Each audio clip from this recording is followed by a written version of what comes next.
Alam nating lahat na mulat sa pool ay hindi tumitigil ang Amerika sa pagsuporta sa Pilipinas at ngayon po ay paigting lalo ng paigting ang pagsuporta ng Amerika sa Pilipinas. Ito po ang matinding alyansa ng Pilipinas at ng Amerika at ito po ay ikinakatakot ng China.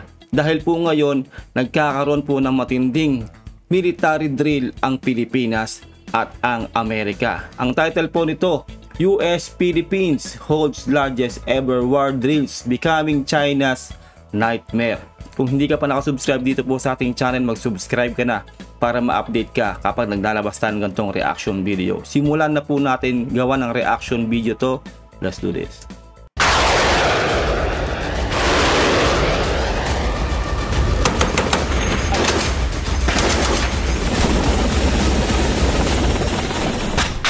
A military exercise has caught the attention of China. Warships and fighter jets have been buzzing the waters of the West Philippine Sea. Troops and tanks have been leading mock assault missions. The Indo-Pacific region is now in the focus because the region is witnessing a major geopolitical game. Tama. This region is preparing for war, maybe not openly, but definitely symbolically. Yes. The biggest balikatan ever.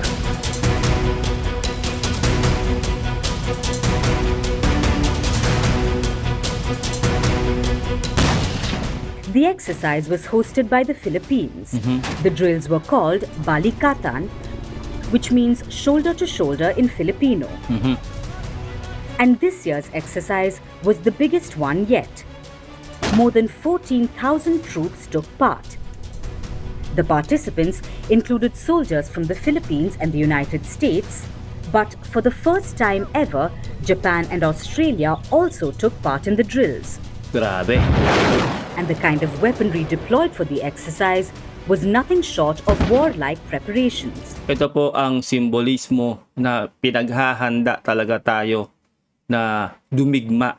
Kung tutuusin, tayo po ay talagang sinesentrohan o talagang pinupukusan po ng Amerika at ng iba't iba po pong kaaldado nating bansa para lumakas na lumakas at talaga pong matrain ng matrain para kung sakaling magsimula po ang digmaan na yan ay preparado po ang Pilipinas.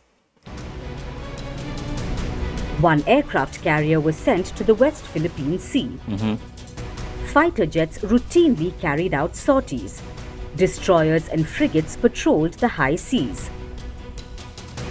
The drills were held on multiple Filipino islands, including Palawan, which is just 200 kilometers away from the Chinese-occupied Spratly Islands. Live fire drills were also conducted in Ilocos Norte, the Filipino province which faces Taiwan. These initiatives are not solely about demonstrating power. They epitomize partnership in action, dedicated to safeguarding people, preserving peace, and preparing for future challenges. Tutusin naman tayo ay kapayapaan ang gusto ng Pilipinas, pero hindi po kasi tayo pwedeng tutulog-tulog. Kailangan pong handa ang Pilipinas dahil itong China ay sobrang agresibo na binubuli tayo ng binubuli sa ating sariling iisi sa West Philippine Sea. Kaya hindi po pwedeng walang gagawin ang ating gobyerno at ang ating mga kaalyadong bansa. Kailangan po nating maghanda at talagang gumawa ng mga military drill at magpalakas po tayo ng ating Armed Forces of the Philippines. Tulad po niyan, meron na po tayong bagong mga barko, 2 barko po yun. Yung Miguel Malvar at yung isa pa po, no? Sobrang lakas din po ng barko na yun. At in the future, magkakaroon din tayo ng submarine. At marami pa po, F-16, lahat po yan magkakaroon po ang Pilipinas. Sa pamumuno po yan ni Pangulong Bongbong Marcos. And BK-25 is set to introduce new capabilities that have been developed over the course of many, many years and spoken of already, frankly, here in the media. All here to bring together our capabilities to demonstrate and reassure the region that while we remain committed to peace, we also possess credible combat power that backs up that commitment. Di ba? Ang talagang isinisentro nila, unang-unang nila sinasabi kapayapaan, peace. Pero hindi pwedeng sa walang bahala. Kailangan handa prepared. Kaya po tayo nagkakaroon po ng mga balikatan at salaknib. Alam na alam niyo po yan. The commitment and our promise to maintain a free and open Indo-Pacific. Yun po talagang pinupokusan po ng Amerika. Kailangan po free navigation sa Indo-Pacific. Wala pong bansa ang kailangan magko-control dyan. Kailangan lahat po dyan ay makakadaan ng malaya. Kasi yun po ang gustong gawin ng China na mahawakan po nila ang buong Indo-Pacific. No, para ang gusto pong gawin ng China dyan, para magkakaroon po ng toll gate. No? Isipin nyo yun, no? Magkakaroon ng toll gate sa karagatan. Pag dumaan ka dyan, magbabayad ka sa kanila. Kaya gusto po nilang mahawakan ng buong karagatan na yan. Ganun po kasakim ang rehimeng Xi Jinping.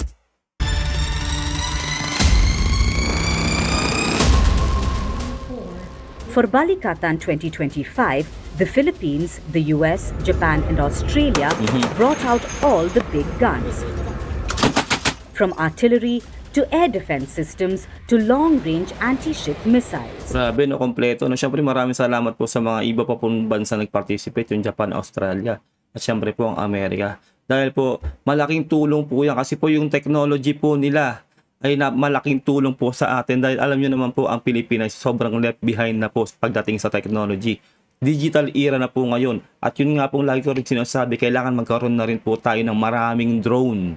Dahil drone na po ang labanan ngayon kung tutuusin. Kung pupunta po kayo ng Middle East, yung labanan po ng Israel sa kanang kalaban nilang bansa, ay drone po talaga ang kanilang pinapagana. Bihirang-bihira na po yung man-to-man combat ngayon. Kaya kailangan makahabol po tayo sa technology ngayong era na to. Everything was fired and tested. Here's what the drills majorly included. Amphibian assault operations, counter-terrorism drills, Nice. air dominance patrols, sea combat missions, Dami. enhancing logistical systems, and improving camaraderie. Grabe, ang daming drill ng Pilipinas at ng iba pa pong bansang kasama natin, no. Yan ang meron tayo, yung talagang legit, no, legit na dumidigma. Hindi po tulad ng China na matagal na pong hindi dumidigma at napahiya nga po sila, 'di ba, sa labanan ng Pakistan at ng India. Talagang pahiyang-pahiya sila dahil wala po palpak ang kanilang operation doon, no. Kaya po itong China ay wala po talagang kapasidad para gumera dahil doon pa lang po, no, sa laban ng Pakistan at sa kanang India ay pumalpak na po agad sila. Alam niyo pong lahat yan. Kaya ngayon po ito pong Amerika, Australia at ang Japan, talaga pong gumigera yung mga yan, lalong-lalo na po ang Amerika. Kaya tayo po ay alam natin na nasa magandang kamay po tayo dahil talagang experience po ang ating mga kaalyado sa digmaan. That's something, our treaty obligations, that's the longest treaty obligation in the Pacific. That's something we always take seriously. For the United States Marine Corps, we've never left the Pacific. Even when we were fighting in Iraq and Afghanistan, we've never left the Pacific. Grabe, no, talagang kahit busy sila sa ibang lugar, kahit gumigera sila, hindi daw nila iniiwan ang Pacific o yung karagatan na yon. Nagbabantay pa rin sila doon. Ganun po katikas ang Amerika. Hindi po sila bumibitaw sa mga kaalyado nilang bansa. Nandoon pa rin ang suporta nila kahit na busy yung ibang tropa nila doon sa Middle East. This type of training is absolutely invaluable to us. To be able to get out here to operate with our treaty ally and to be able to set up a defense like this and integrate all of our systems is just remarkable, and we're really grateful for the opportunity. This year's drills also included a few new things, like simulated assaults to retake islands captured by an enemy. The exercise never named the enemy, but for some reason, China got offended. Aray. Eto na.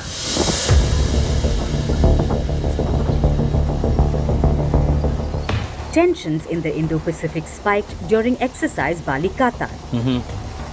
That's when China seized a small sandbank in the West Philippine Sea. Known as the Sandy Cay, this disputed reef falls in the Spratly Islands. Grabe, no, ang kapal ng China na angkinin niyan, yung Sandy Cay. No, hindi po kanila yan. Tandaan nyo, sa Pilipinas po yung Sandy Cay. Lahat na lang po dyan, lalong-lalo po sa sakop ng EEZ natin ay inaangkin po nila. Ganyan po sila kakapal. Both China and the Philippines stake claim to the reef. Only this time, Beijing jumped at the chance to capture it. Then, they blamed the Philippines for raising tensions in the region. Aroy. Isipin nyo kung tutuusin, napakaliit ng bansang Pilipinas. Bakit? Bakit nila isisisi sa Pilipinas kung bakit nagkakaroon ng tension dyan? Diba? Hindi mag-i-engage ang Pilipinas para mang-provoke dahil tayo po ay mahina pang bansa sa ngayon. 'Di ba? Sinong siraulo ang mahina ang magpo-provoke doon sa bansang malakas? Wala pong ganun. Ang Pilipinas po ay dumidepensa lang dahil karapatan po natin na ipagtanggol ang ating soberanya, ang ating EEZ, ang West Philippine Sea na legit na atin yan. Inaward po sa atin yan noong 2016 sa arbitral ruling. Alam niyo pong lahat yan. Kaya itong sinasabi na itong China ay kabaliktaran po sa kanilang ginagawa. Real talk po yan. Sila po ang nagpo-provoke, sila po ang nambubuli dyan sa West Philippine Sea. Hindi lang po sa Pilipinas, ha. Buong Indo-Pacific pinoprovoke at binubuli po nila yung mga bansang kapitbahay nila. Kaya nga po wala silang kakamping bansa. Lalong-lalo na po sa Southeast Asia. Dahil lahat po yan ay binubuli po nila. Dahil po yan sa kasakiman niyang taong yan, nakikita nyo na yan. Lahat na lang po ay gusto niyang maangkin. They blamed the Philippines for raising tensions in the region. Aray. Tiexian Reef is part of China's Nansha Islands and is an uninhabited reef. China's rights protection and law enforcement activities there are conducted in accordance with the law, aimed at countering the Philippines' illegal landings and other acts of infringement and provocation. Tayo pa raw yung nag-illegal landing at may infringement. Kumbaga tayo pa daw yung, ay nako. Samantalang itong China, ang lumalabag mismo sa international law, sa UNCLOS. At hindi nila nire-respeto ang UNCLOS, di ba? Tayo ay sumasang-ayon at nandoon lang po tayo sa borderline. Sumusunod tayo sa international law at sa UNCLOS. Hindi tayo lumalabag, hindi natin ginagawa yung ginagawa ng China sa atin. Di ba? Ang kapal ng mukha nila para sabihin na tayo ang lumalabag sa international law. But after a short photo op, the Chinese troops left. Within a matter of hours, the Philippines made its move. Their special forces retook the island and planted a Filipino flag. Yun, no? Diba? Kung talagang gusto nila yan, mag-iiwan sila ng flag nila dun. Pero tayo talaga nagplanted tayo ng ating Philippine flag doon. Ganun katikas ang Pilipino. Dahil naninindigan tayo na sa atin yan. Meron tayong legal matters dyan, talagang atin. Hindi yung katulad ng China na kinukuha na po nila at bilang tatayuan na lang nila ng kanilang military base bigla. Although wala namang basis na kanila talaga. Nang aagaw lang po sila. Kumbaga sa isang termino, no, nang i-squat lang sila ng isla o lupa ng may lupa o dagat ng may dagat. Ganyan kasama itong si Xi Jinping. There is no truth whatsoever to the claim of the Chinese Coast Guard that the Pag-asa case has been seized. No? The facts on the ground do not support this statement coming from the Chinese Coast Guard. All of this happened in the backdrop of Exercise Balikatan. Basically, Manila had pushed back with Washington's help, which only infuriated Beijing. Diba, sinamantala nila na busy sa balikatan ang Pilipinas at ang Amerika. Tapos nagpunta sila doon sa Sandy Cay para mag-photo op doon, no? Na kanila daw yung Sandy Cay. Tapos umalis na sila. Diba? Kaya yun, gumawa rin na paraan ng Pilipinas, nagpa-picture din doon at nagtanim tayo. Kumbaga kung isipin nyo yung sa moon landing, diba? Nagplant din tayo ng ating Philippine flag doon para masabi natin na atin talaga yung Sandy Cay. Ganun po tayo, no? Ganun katikas ang Pilipinas. The South China Sea should be a sea of peace, cooperation, and friendship. However, the Philippines holds a candle to the devil by currying favor and colluding with the US and other outside countries to make provocations. Grabe, no? Lahat talaga ng sinasabi nitong China, puro kabaliktaran. Peace and stability, puro sila ganun. Pero sila mismo yung unang-unang gumagawa ng mga kabulastugan dyan sa West Philippine Sea o dyan sa karagatan. Tandaan nyo kahit ngayon yung kailan lang, di ba? Halos banggain na naman tayo ng barko nila. Di ba? Maling-mali. Tapos sinasabi nila, nang dahil sa Amerika, tayo daw nagpo-provoke daw. Kumbaga inaano pa tayo, pinupush pa tayo ng Amerika para i-provoke yung China. Walang ganun eh. Wala naman tayong nakita o nabalitaan na yung mismong barko natin ay binangga sila o winater cannon sila. Diba? Walang provocation. Sila ang pumapasok sa EEZ ng may EEZ. Diba? Maling-mali ang sinasabi na itong damuhong to. It frequently conducts the so-called joint patrols and exercises and invites and deploys strategic and tactical weapons, which seriously undermines the common interests of regional countries. Wala kang pakialam kung mag-drill ang Pilipinas at ang Amerika at iba pang kaalyado ng Pilipinas. Karapatan yon ng bawat bansa dahil magkakaalyado yan. Palibasa tong mga damuhong to ay wala silang kaalyado makikipag-drill sa kanila. Di ba? Dahil sila, niloloko lang nila yung sarili nila, lahat ng mga drill nila, mga simulation nila ay puro peke. Walang bearing yung kanilang ginagawa. Samantalang ang mga military drill natin ay tunay at yung mga gamit na ginagamit natin dyan ay talagang pang-gera na talagang tested na. Samantalang itong China, alam niyo yun, di ba? Yung sa India, napahiya sila doon talaga. We firmly oppose any country strengthening military deployment in the region and provoking tensions and confrontation Di ba? under Ayaw daw nila na lumakas daw yung mga bansa, di ba, na kalaban nila. Hindi naman pwedeng ganun. At wala naman talagang provocation doon. Bakit ka mo po provoke? Dahil nakikita mo na lumalakas yung bansang kinakaaway mo? Karapatan ng bansa na magpalakas at hindi pwedeng tutulog-tulog. Anong gusto mo? Sakupin nyo na lang bigla yung Pilipinas na walang gagawin ng leader ng Pilipinas para palakasin ang sandatahan ng Pilipinas? Gunggong pala itong hinayupak na to eh. under the excuse of the Taiwan issues. Grabe siya.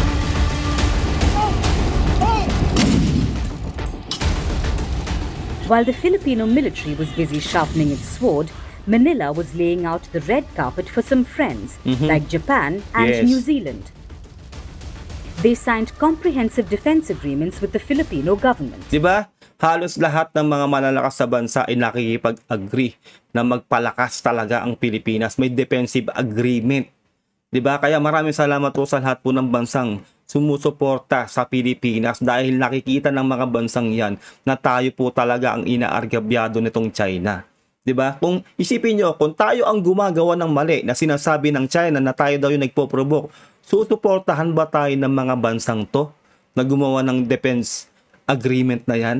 'Di ba? Common sense na lang po pagaganahin natin dito eh. Kaya itong China po ay wala nang maloloko. Ang maloloko na lang nito yung mga pro-China, no, na nakikinabang sa China. Lalo po yung mga iba nagko-comment sa akin na nagsasabi na wag ko raw iyabang yung ano ng Pilipinas, wag ko raw ipagmalaki dahil daw yung China, kung gusto daw ng China na sakupin tayo, ganun, kayang-kaya nila. Wala po tayong pakialam sa feelings ng mga pro-China na yan. Dito po tayo kahit sobrang liit na achievement ng Pilipinas ay ipagmamalaki po natin yan. Dahil tayo po ay Pilipino. Ganun po yun. Wala po tayong pakialam sa feelings ng mga pro-China na yan. Lalong-lalo na po yung China na yan na binabaligtad po tayo. Sa mga pro-China po dyan, no, dun po kayo tumira sa China at halikan nyo yung bayag ni Xi Jinping. Let's kayo. Japanese Prime Minister Shigeru Ishiba signed a regional security pact with President Marcos Nice. Jr. On security, as we see the deepening of our bilateral cooperation in a multi-layered way in the recent years, we agreed to start the negotiation on ACSA, or the Acquisition and Cross-Servicing Agreement. Isa rin po yung Japan, sobrang simpleng-simple lang, tahimik lang po yan, pero napakalakas po ng Japan. Actually, kung magkakasagupaan po ang Japan at ang China, hindi ko po alam kung talagang mananalo itong China sa Japan. Sobrang tahimik niyan, pero sobrang lakas po ng Japan. At talagang well-tested din po yan sa digmaan. Alam nyo naman po, di ba, sila po noon ang kontrabida, itong Japan. Pero ngayon po, ay bumabawi po sila sa mga bansang naargabyado nila. Nakita nyo naman po, no, sinusuportahan po nila ang mga bansang naargabyado nila noon. At ngayon po, ay nagpapalakas po at pinapalakas po nila. Sinusuplayan po nila ng kanilang mga mga high-tech na kagamitan ang mga bansang dating nakaaway nila na tulad ng Pilipinas. Kaya sobrang solid po nitong Japan. Redemption po ang tawag doon, no? Nagre-redemption po ang Japan. Kaya wag po nating iisipin na mahina ang Japan, napakalakas po niyan. We also confirmed to start government-to-government discussion on potential conclusions of security of information agreement in the future. In addition, we affirm the importance of the Japan, Philippines, and the United States trilateral cooperation. Yun, grabe no? Grabe yung alyansang yan. Philippines, Japan at Amerika. At alam niyo po ba na in the near future ay hindi na po magbibigay ng visa ang Japan. Pre-visa na po tayo, pwede na po tayong makapasok po ng Japan nang hindi po gumagamit ng visa. Kasi po pag may visa po, mapahirapan po pumasok sa bansa nila. Ganoon po ang magandang balita na pwedeng mangyari in the near future dahil po sa alyansa po yan ng Pilipinas at ng Japan. Kaya suportahan po natin si Pangulong Bongbong Marcos dahil maganda po ang kanyang ginagawa.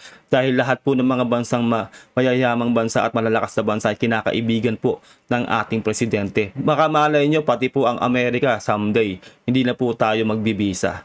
No, madali na po tayo makakapasok sa kanilang bansa at vice versa.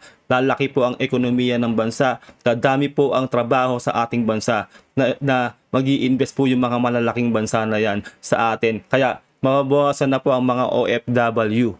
Dito na po sa bansa natin sila maghahanap buhay at hindi na po sila malalayo sa kanilang mga pamilya. Yun po ang matinding vision ni Pangulong Bongbong Marcos.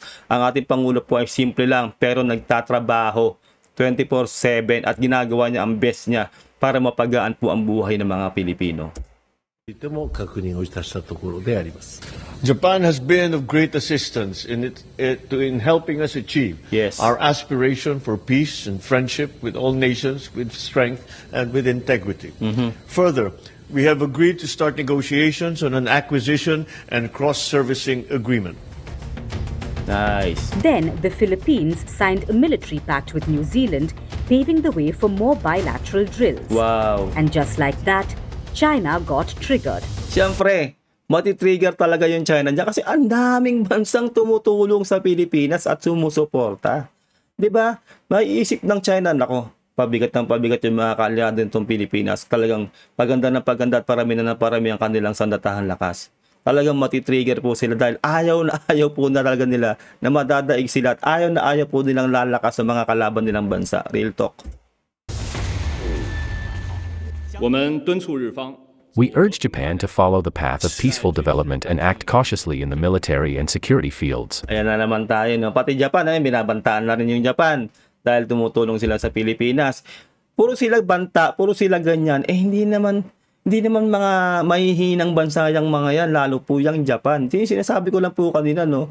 Huwag mong ipopoke yung Japan. Nako, yayariin kanyan talaga China. Alam niyo naman po, no, lalo po ngayon na meron po tayong matinding ebidensya na palpak ang militar ng China, yung sa India, sa Pakistan na nangyari, di ba? Talagang palpak po itong China. Kaya lalo pong hindi na natatakot ang mga kalabang bansa nitong China dahil wala pong sinabi talaga, walang binatbat.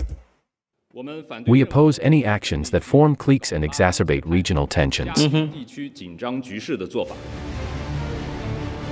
Under President Marcos Jr., the Philippines has gotten closer to the United States, along with Japan, Australia, New Zealand, and India. Yon. Lalong-lalo na po yung India. Grabe po yan. No? Kaya po, thankful din tayo sa India. Thank you, India, dahil nagkaroon po tayo ng BrahMos. Nakita po natin sa labanan po ng India at Pakistan kung gaano kalakas ang BrahMos missile. Kaya po, sobrang salamat po sa India dahil meron ng BrahMos ang Pilipinas. Manila doesn't want war, but it doesn't want to be pressured by Beijing's arm twisting. Tama. While some say that exercise Balikatan could provoke China, many say these drills are necessary to preserve the balance of power and to maintain a free and independent Indo-Pacific region. Hindi kasi pwedeng magsawalang bahala ang Pilipinas. Kailangan po mag-training, mag-drill. Para po kung sakaling talagang magdeklara itong China, ay handa po ang Pilipinas. Hindi pwede yung kung kailan nagdeklara itong China, doon lang kikilos mag-training ang Pilipinas. Paano na? Kawawa naman ng Pilipinas. Kaya tama po itong ginagawa ng ating Pangulong Bongbong Marcos. 10 ng ating sandatahang lakas na mag-training at 10 rin ng ating mga kaalyadong bansa na sumusuporta sa atin.